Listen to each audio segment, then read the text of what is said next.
الرحمن الرحیم۔ پچھلی ویڈیو میں نے تفصیل سے بتلانے کی کوشش کی تھی کہ بھارتی فضائیہ چائنا کی فضائیہ پر بھاری پڑ سکتی ہے، یہ ایک اندازہ ہے، اور اس میں نے بیلفور سینٹر کی پوری رپورٹ آپ کے سامنے پیش کی تھی، جس کے مطابق انہوں نے یہ بتلایا تھا کہ بھارت کو یہاں پر بہت زیادہ برتری حاصل ہے، اور میں نے اس کے ساتھ ہی یہ بتلایا تھا کہ اگر بھارت اپنی فضائیہ استعمال کرتا ہے تو وہ چائنا کو بہت بڑا سیٹ بیک بھی دے سکتا تھا، اور ساتھ ہی یہ بتلایا تھا کہ اس کے ہوتے ہوئے ساتھ پاکستان کو کودنا پڑے گا۔ اس کی تو آپ پہلے سے ذہن میں رکھیں کہ بھارت بہت ساری جگہوں پر اپنی ملٹری کو موو کر رہا ہے، یعنی پاکستان کی طرف بڑھا رہا ہے۔ خاص طور پر راجستھان سیکٹر کے اندر دیکھا جا رہا ہے کہ بھارت کی بہت ساری وہاں سے جو ملٹری ہے یہ ہمارے علاقوں کی طرف بڑھ رہی ہے۔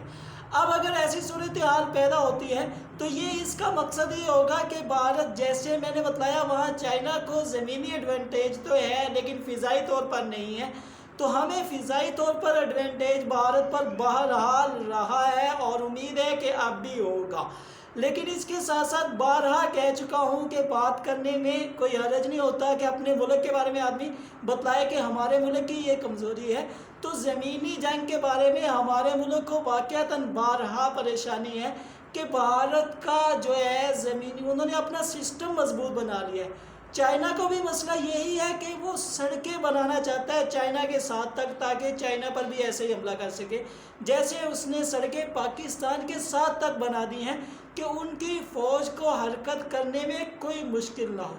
ایسی صورت میں پاکستان کو اب پہلے سے زیادہ جو ہے وہ چوکنا ہونا چاہیے، اور ساتھ ہی ہمیں یہ ذہن میں رکھنا چاہیے، اور ہمیں اگر ہم کہتے ہیں کہ جنگ ہو جائے تو ہمیں یہ بھی سوچنا چاہیے کہ ایسی جنگ کی صورت میں عام عوام کو بھی بہت کچھ کرنا پڑے گا، اور بہت پہلے سے بہت کچھ ہو جانا چاہیے تھا۔ اور اس کی ایک میں مثال دیتا ہوں کہ مثال کے طور پر اگر آپ دیکھیں کہ بھارت کے اندر جو RSS کے لوگ ہیں وہ کروڑوں کی تعداد میں، کروڑوں میں کہہ رہا ہوں، کروڑوں کی تعداد میں ہیں، اور یہ لوگ کیا کرتے ہیں؟ یہ لوگ سیکھتے ہیں، مثلاً یہ تلوار چلانا سیکھتے ہیں، بھالا چلانا جو ہے سیکھتے ہیں، اس کے علاوہ جو ہے گن کا استعمال سیکھتے ہیں، یعنی یہ ضرورت کے وقت فوج کا کام آ سکتے ہیں اگر دوسرے ملک کی فوج اس طرف بڑھتی ہے تو۔ لیکن اس کے مقابلے میں پاکستان میں ایسی کوئی چیز موجود نہیں ہے۔ ہمارے پاس جا کر اگر ایسی صورتحال پیدا ہوتی ہے تو پھر شاید ہمیں طالبان ہی کی طرف دیکھنا پڑے گا۔ اس کے علاوہ اگر آپ دیکھیں کہ چائنا کو بھی یہ فائدہ ہے، کیونکہ چائنا میں ہر آدمی کے لیے 4 سال تک،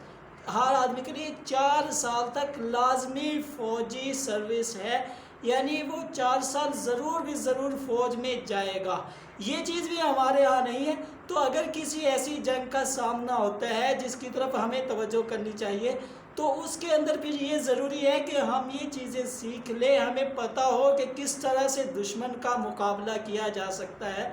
اور چونکہ خطرہ زیادہ ہے، بڑا خطرہ ہے، تو ایسی صورت میں جو ہے ہمیں بھی اپنا پورا بندوبست کرنا چاہیے، اور نوجوانوں کو کم از کم اتنا سیکھ لینا چاہیے کہ موٹے موٹے کام کیسے کیے جا سکتے ہیں، فوجی اگر زخمی ہے یا کوئی اس طرح کے مسائل ہیں تو انہیں کیسے حل کیا جا سکتا ہے۔ یہ بنیادی چیزیں ہیں جن کا ہونا بہت ضروری ہے۔ میرا دل تھا کہ اس طرف بھی توجہ دلا دوں کہ اگر بھارت آگے بڑھتا ہے تو ہمیں بھی بہرحال اپنی تیاریاں کرنی چاہیے، چونکہ ہمیں بھی بہت جلد تھی کہ ہم جنگ کریں، تو یہ جنگ صرف فوج نہیں لڑ سکے گی، اس کے لیے ہمیں بھی تیار رہنا ہوگا۔ شکریہ۔